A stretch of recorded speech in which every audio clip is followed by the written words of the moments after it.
માટેનું મૂળનું રૂપાંતરણ અને બીજું યાંત્રિક આધાર માટેના મૂળના રૂપાંતરણ। તો એમાં ખોરાક સંગ્રહની આપણે વાત કરીએ તો જો સોટી મૂળમાં ખોરાકનો સંગ્રહ થાય છે કેટલીક વનસ્પતિમાં, તો સોટી મૂળમાં ખોરાકનો સંગ્રહ થઈ સોટી મૂળ વિશિષ્ટ આકાર ધારણ કરે છે, જેમ કે ગાજરમાં શંકુ આકાર સોટી મૂળ જોવા મળે છે, મૂળમાં ત્રાકાકાર સોટી મૂળ જોવા મળે છે, બીટમાં ભ્રમરાકાર સોટી મૂળ જોવા મળે છે। ત્યાર પછી આપણે અસ્થાનિક તંતુ મૂળની વાત કરેલી, સાકલ મૂળની વ્યાખ્યા કે કોને સાકલ મૂળ કહેવાય। જો અસ્થાનિક મૂળમાં ખોરાકનો સંગ્રહ થાય તો એને સાકલ મૂળ તરીકે ઓળખવામાં આવે છે। હવે એના પણ આપણે બે પ્રકાર સમજાવ્યા હતા કે સરળ સાકલ મૂળ કોને કહેવાય। તો સક્કરિયા જેવી વનસ્પતિમાં વેલા સ્વરૂપની વનસ્પતિ છે, એના પ્રકાંડના ભાગોમાંથી એકલ લોકલ અસ્થાનિક મૂળ અથવા છૂટાછવાયા અસ્થાનિક મૂળ ઉત્પન્ન થઈ એમાં ખોરાકનો સંગ્રહ થઈ અનિયમિત આકાર ધારણ કરે છે, તો એને સરળ સાકલ મૂળ કહેવાય છે। જ્યારે ડહાલિયા અને સતાવડી જેવી વનસ્પતિમાં એના અસ્થાનિક મૂળ સમૂહમાં આવેલા હોય છે, ગુચ્છામાં આવેલા હોય છે અને એમાં ખોરાકનો સંગ્રહ થાય છે, માટે એને ગુચ્છાદાર સાકલ મૂળ તરીકે ઓળખવામાં આવે છે।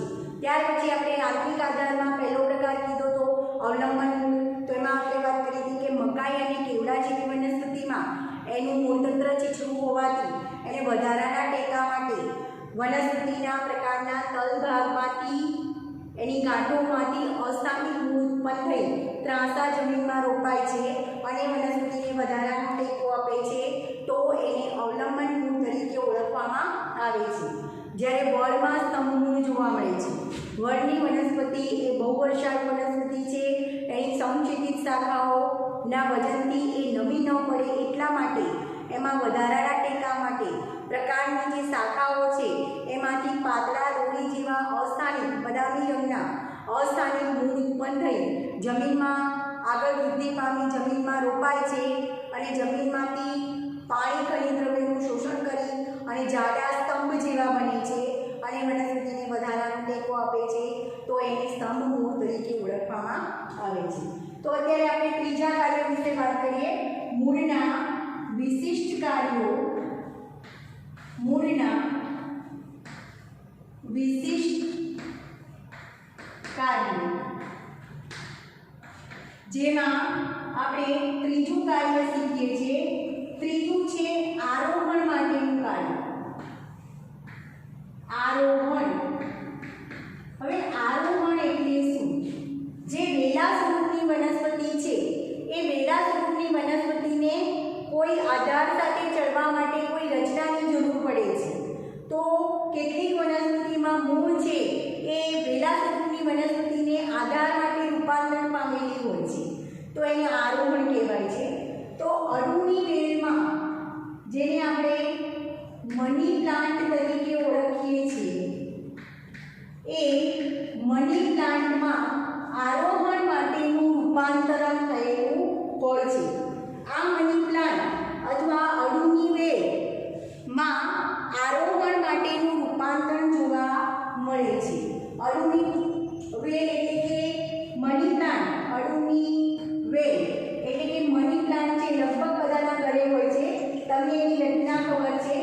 આ મની પ્લાન્ટમાં એના જમીનની અંદર એના મૂળતંત્રના મૂળ તો છે, એ સિવાય અડુની વેલમાં એની પ્રકાંડના ગાંઠ અને આંતરગાંઠના ભાગમાંથી, જેમ કે આ પ્રકારની ગાંઠ છે એમાંથી પર્ણ ઉત્પન્ન થાય છે। મની પ્લાન્ટ આ એના પર્ણ છે અને આ એનું પ્રકાંડ છે। તો અડુની વનસ્પતિ અથવા મની પ્લાન્ટ એ વેલા સ્વરૂપની વનસ્પતિ છે। આવી વનસ્પતિમાં કોઈ આધાર સાથે આરોહણ કરવા માટે અથવા આધાર સાથે ટેકો લેવા માટે કોઈ વિશિષ્ટ પ્રકારની રૂપાંતરણ જોવા મળે છે, એમાં મૂળનું રૂપાંતરણ થયેલું હોય છે। તો અડુની વેલ અથવા મની પ્લાન્ટમાં એની પ્રકારની ગાંઠ, ગાંઠ એટલે તમને ખબર છે કે જે ભાગમાંથી પર્ણ ઉત્પન્ન થાય એને ગાંઠ કહેવાય અને બે નવી ગાંઠ વચ્ચેનો વિસ્તાર એને આંતરગાંઠ કહેવાય છે। તો અડુની વેલ અથવા મની પ્લાન્ટ એમાં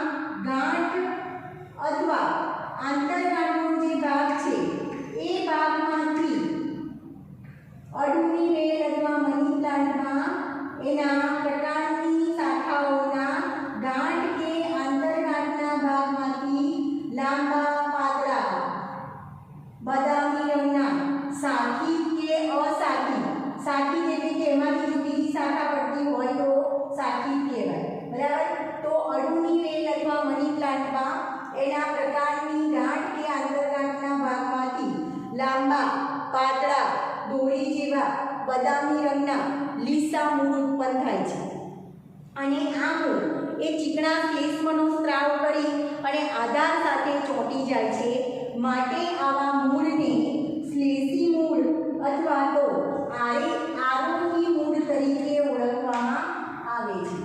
શ્લેષી મૂળ અથવા આરોહી મૂળ તરીકે ઓળખવામાં આવે છે। તો તમને નીટમાં ક્વેશ્ચન પૂછી શકાય કે શ્લેષી મૂળ કઈ વનસ્પતિમાં જોવા મળે છે અથવા આરોહી મૂળ કઈ વનસ્પતિ જોવા મળે છે।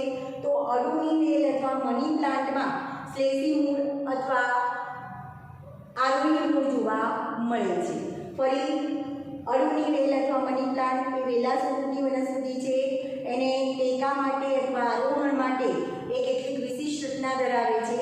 તો આવી વનસ્પતિમાં વધારાના ટેકા ના કહી શકાય પણ આરોહણ માટે આધાર સાથે આરોહણ કરવા માટે એના પ્રકારના ગાંઠ કે આંતરગાંઠના ભાગમાંથી પાતળા દોરી જેવા લીસા બદામી રંગના શાખિત કે અશાખિત મૂળ ઉત્પન્ન થાય છે। આ બધા શબ્દો લખાવા જરૂરી છે। પ્રકારની ગાંઠ અને આંતરગાંઠના ભાગમાંથી પાતળા દોરી જેવા શાખિત કે અશાખિત બદામી રંગના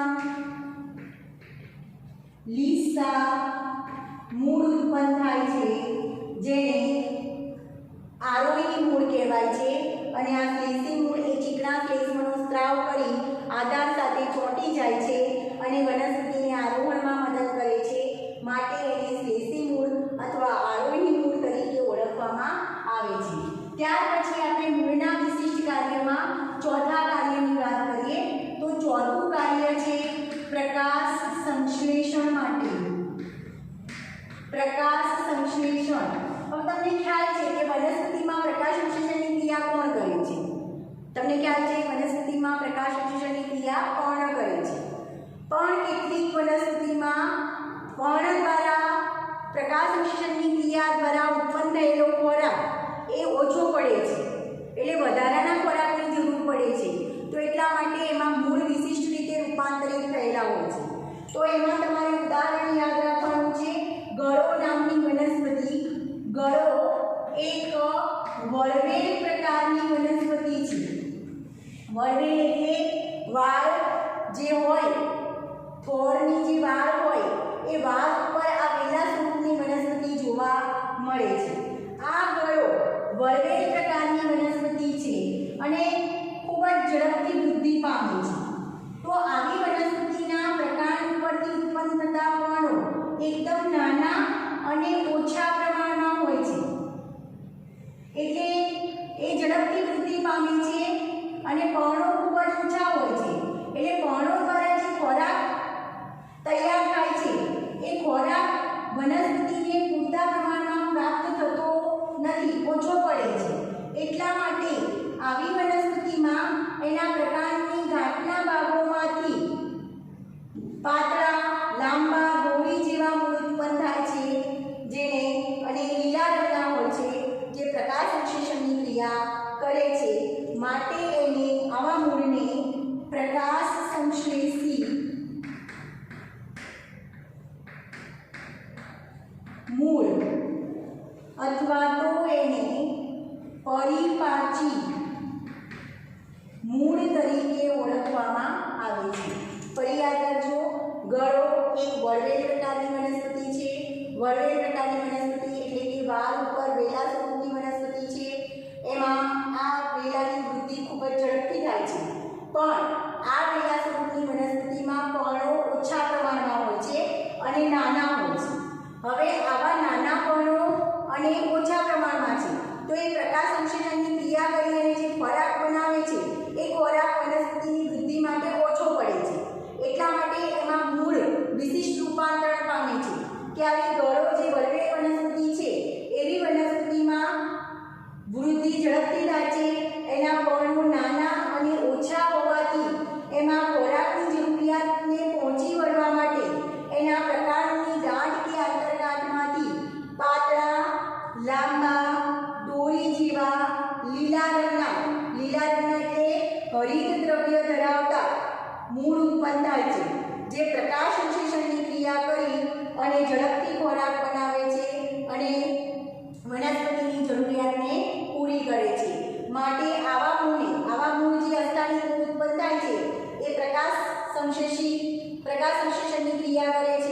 માટે એને પ્રકાશસંશ્લેષી મૂળ અથવા પરિપાચી મૂળ કહેવાય છે.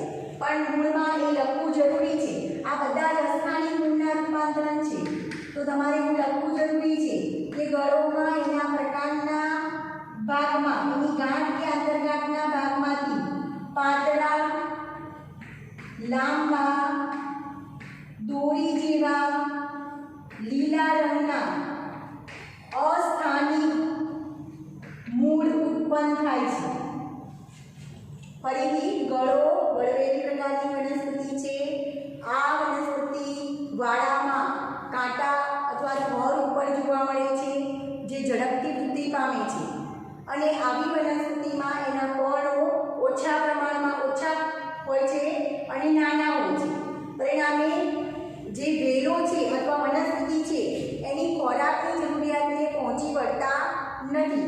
માટે આવી વનસ્પતિમાં એના પ્રકાંડના ભાગમાંથી અથવા પ્રકાંડમાંથી, એની ગાંઠ કે આંતરગાંઠના ભાગમાંથી લાંબા, પાતળા, દોરી જેવા મૂળ ઉત્પન્ન થાય છે, અસ્થાનિક મૂળ ઉત્પન્ન થાય છે, જે લીલા રંગના હોય છે. લીલા રંગના એટલે કે હરિત દ્રવ્ય ધરાવે છે અને એ પ્રકાશ સંશ્લેષણની ક્રિયા કરી વધારાનો ખોરાક બનાવે છે અને વનસ્પતિની ખોરાકની જરૂરિયાતને પૂરી કરે છે. માટે આવા મૂળને, જે પ્રકાશ સંશ્લેષણની ક્રિયા કરે છે, માટે આવા મૂળને પ્રકાશ સંશ્લેષી મૂળ અથવા એને પરિપાચી મૂળ તરીકે ઓળખવામાં આવે છે. ત્યાર પછી આપણે મૂળના વિશિષ્ટ કાર્યોમાં પાંચમું કાર્ય શીખીશું, એ છે શ્વસન માટે. હવે તમને એ પ્રશ્ન થશે, શ્વસનનું કાર્ય કોણ કરે છે? પર્ણ કરે છે. કારણ કે પર્ણમાં અધિસ્તરમાં વાયુરંધ્ર નામની રચના આવેલી હોય છે અથવા વાયુ છિદ્રો આવેલા હોય છે, જે શ્વસનની ક્રિયા કરે છે. વનસ્પતિમાં શ્વસનની ક્રિયા માટે પર્ણો ભાગ લે છે. પર્ણમાં આવેલા વાયુરંધ્ર દ્વારા શ્વસનની ક્રિયા થતી હોય છે. પણ મેંગ્રુવ પ્રકારની વનસ્પતિ, હવે પહેલા પ્રશ્ન થશે, મેંગ્રુવ વનસ્પતિ કોને કહેવાય? બરાબર. મેંગ્રુવ વનસ્પતિ એના ઉદાહરણ છે તિવાર, એને એવિસિનિયા તરીકે પણ ઓળખવામાં આવે છે.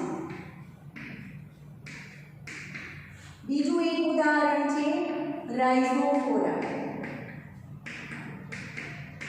હવે આવી વનસ્પતિ, મેંગ્રુવ વનસ્પતિ કોને કહેવાય એ હું તમને સમજાવું છું. પહેલા એની ફિગર ડ્રો કરી લો. દાખલા તરીકે મેંગ્રુવ વનસ્પતિ, એમાં જમીનમાં તો મૂળ હોય જ છે, પણ જમીનના મૂળમાંથી પણ ઉપર બીજા મૂળ ઉત્પન્ન થાય છે. જમીનમાં જે મૂળ હોય છે એ મૂળમાંથી ઋણ, ભૂઆવર્તી, શાખિત કે અશાખિત એવા મૂળ ઉત્પન્ન થાય છે, જેમાં ઘણા બધા છિદ્રો આવેલા હોય છે. આવા મૂળને શ્વસન મૂળ તરીકે ઓળખવામાં આવે છે. હવે પહેલાં તમને સમજાવું કે મૂળના શ્વસન માટેના રૂપાંતરણો કઈ વનસ્પતિમાં જોવા મળે છે. તો મેંગ્રુવ વનસ્પતિમાં મૂળ શ્વસન માટે રૂપાંતરિત થયેલા હોય છે. આમ તો શ્વસનનું કાર્ય પર્ણમાં આવેલા, પર્ણના અધિસ્તરમાં આવેલા વાયુરંધ્રો દ્વારા થાય છે. પણ મેંગ્રુવ વનસ્પતિ કોને કહેવાય? દરિયા કિનારાના ખાડી પ્રદેશમાં, કે જે ક્ષારવાળો વિસ્તાર છે, દરિયા કિનારાના આજુબાજુનો જે ખાડાવાળો અથવા ખાડી પ્રદેશ કહેવાય, જેમાં કાદવ કીચડ જોવા મળે છે, કાદવ જોવા મળે છે, ક્ષારવાળું વધારે પાણી જોવા મળે છે, અને એમાં જે વનસ્પતિ ઉગે છે એ વનસ્પતિને મેંગ્રુવ વનસ્પતિ તરીકે ઓળખવામાં આવે છે. તો પહેલાં તમારે મેંગ્રુવ વનસ્પતિની વ્યાખ્યા યાદ રાખવાની છે. દરિયા કિનારાના આજુબાજુના વિસ્તારમાં, ખાડી પ્રદેશમાં, ક્ષારવાળા વિસ્તારમાં ઉગતી વનસ્પતિ એને મેંગ્રુવ વનસ્પતિ તરીકે ઓળખવામાં આવે છે. તિવાર એટલે તિવારને એવિસિનિયા તરીકે પણ ઓળખવામાં આવે છે. બીજી આવી મેંગ્રુવ વનસ્પતિનું ઉદાહરણ છે રાઇઝોફોરા. તિવાર અને એવિસિનિયા એક જ વનસ્પતિ છે, એના બે નામ છે. તિવાર પણ કહી શકાય એવિસિનિયા પણ કહેવાય. બીજી એક વનસ્પતિ છે રાઇઝોફોરા, એ મેંગ્રુવ્સ પ્રકારની વનસ્પતિ છે. તો આવી તિવાર, એવિસિનિયા અને રાઇઝોફોરા જેવી મેંગ્રુવ્સ વનસ્પતિમાં જેના મુખ્ય મૂળ છે એ કાદવમાં ક્ષારવાળા વિસ્તારમાં ખૂંપેલા હોય છે અને એના કારણે એને વનસ્પતિને શ્વસનમાં ઓક્સિજન ઓછા પ્રમાણમાં પ્રાપ્ત થતો હોય છે. તો વનસ્પતિને વધારાનો ઓક્સિજન પૂરો કરવા માટે આ વનસ્પતિના મૂળ વિશિષ્ટ રીતે રૂપાંતરિત થયેલા હોય છે. આવી વનસ્પતિમાં જમીનની અંદર જે મૂળ રહેલા છે એ મૂળમાંથી ઋણ ભૂઆવર્તી શબ્દ યાદ રાખજો, ઋણ ભૂઆવર્તી, ધન પ્રકાશાનુવર્તી,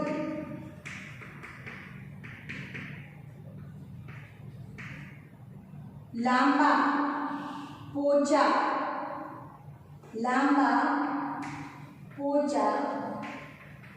છિદ્રિષ્ટ એટલે કે અસંખ્ય છિદ્રોવાળા, સાખી કે અસાખી મૂળ ઉત્પન્ન થાય છે અને જેમાં ઘણા બધા છિદ્રો આવેલા હોય છે અને એ છિદ્રો દ્વારા એ વાતાવરણમાંથી વધારાનો ઓક્સિજન વનસ્પતિને પૂરો પાડે છે. તો આવા મૂળને શ્વસન મૂળ તરીકે ઓળખવામાં આવે છે. ફરી અહીંયા ધ્યાન રાખજો, શ્વસન મૂળ, શ્વસનની ક્રિયા માટે મૂળના રૂપાંતરણ. તો પહેલાં તો મેંગ્રુવ્સ વનસ્પતિ કોને કહેવાય? દરિયા કિનારાના ખાડી પ્રદેશમાં અથવા દરિયા કિનારાની આજુબાજુ આવેલો વિસ્તાર, એના ખાડી પ્રદેશમાં જે ક્ષારવાળા વિસ્તારમાં જે વનસ્પતિ ઉગે છે એને મેંગ્રુવ્સ વનસ્પતિ તરીકે ઓળખવામાં આવે છે. તિવાર અને તિવારનું બીજું નામ છે એવિસિનિયા અને રાઇઝોફોરા નામની વનસ્પતિ આવી મેંગ્રુવ્સ વનસ્પતિ છે અને એમાં શ્વસન મૂળ જોવા મળે છે. તો આવી વનસ્પતિના જે મુખ્ય મૂળ છે એ કાદવવાળા ભાગમાં ખૂંપેલા હોય છે અને વનસ્પતિને વધારાના ઓક્સિજનની જરૂર, શ્વસનની ક્રિયા માટે વધારાના ઓક્સિજનની જરૂર પડે છે. તો એ વધારાના ઓક્સિજન માટે એનું જે ભૂગર્ભીય મૂળ છે, ભૂગર્ભીય એટલે જમીનની અંદર જે ખૂંપેલું છે, કાદવવાળા ભાગમાં જે ખૂંપેલું મૂળ છે એ મૂળમાંથી નવા અસ્થાનિક મૂળ ઉત્પન્ન થાય છે. કઈ રીતે? તો ભૂગર્ભીય મૂળ જે કાદવવાળા ભાગમાં ખૂંપેલું છે એ મૂળમાંથી જમીનની વિરુદ્ધ દિશામાં એટલે કે ઋણ ભૂઆવર્તી, ધન પ્રકાશાનુવર્તી એટલે કે સૂર્યપ્રકાશની દિશામાં લાંબા પોચા છિદ્રવાળા ઘણા બધા છિદ્રો એની પર જોવા મળે છે. સાખી કે અસાખી એવા મૂળ ઉત્પન્ન થાય છે. અસાખી અથવા સાખી મૂળ ઉત્પન્ન થાય છે અને એને અસ્થાનિક મૂળ કહેવાય, કારણ કે મૂળના ભાગમાંથી પાછા મૂળ ઉત્પન્ન થાય છે. તો આવા મૂળમાં ઘણા બધા છિદ્રો હોવાથી એ છિદ્રો દ્વારા એ વાતાવરણમાંથી ઓક્સિજન મેળવે છે અને વનસ્પતિને વધારાનો ઓક્સિજન પૂરો પાડે છે. તો તિવાર અને એવિસિનિયા અને રાઇઝોફોરામાં શ્વસન મૂળ જોવા મળે છે. આ બધા શબ્દનો ઉલ્લેખ થવો જરૂરી છે. ભૂગર્ભીય મૂળમાંથી ઋણ ભૂઆવર્તી, ધન પ્રકાશાનુવર્તી, લાંબા પોચા છિદ્રિષ્ટ એટલે ઘણા બધા છિદ્રો ધરાવતા, સાખી કે અસાખી મૂળ ઉત્પન્ન થાય છે જે છિદ્રો દ્વારા એ વાતાવરણમાંથી ઓક્સિજન પ્રાપ્ત કરી અને વનસ્પતિને શ્વસનની ક્રિયા માટે મદદ કરે છે. તો આ ત્રણ છે એ મૂળના વિશિષ્ટ કાર્યો માટેના રૂપાંતરણ છે. અળુની વેલ આરોહણ માટે રૂપાંતરણ પામેલી છે. તો ફરી ધ્યાન રાખજો, અળુની વેલ વેલા સ્વરૂપની વનસ્પતિ છે. મની પ્લાન્ટ એ વેલા સ્વરૂપની વનસ્પતિ છે. તો એમાં આરોહણ માટે મૂળ વિશિષ્ટ રીતે રૂપાંતરણ પામેલું છે. તો અળુની વેલ અથવા મની પ્લાન્ટમાં એના પ્રકાંડના ગાંઠ કે આંતરગાંઠના ભાગમાંથી પાતળા દોરી જેવા સાખી કે અસાખી બદામી રંગના લીસા અસ્થાનિક મૂળ ઉત્પન્ન થાય છે. આ બધા જ મૂળ અસ્થાનિક મૂળ કહેવાય. જેટલા પણ મૂળના વિશિષ્ટ રૂપાંતરણો છે એ અસ્થાનિક મૂળના કહી શકાય. તો અળુની વેલના પ્રકાંડના ગાંઠ તેમજ આંતરગાંઠના ભાગમાંથી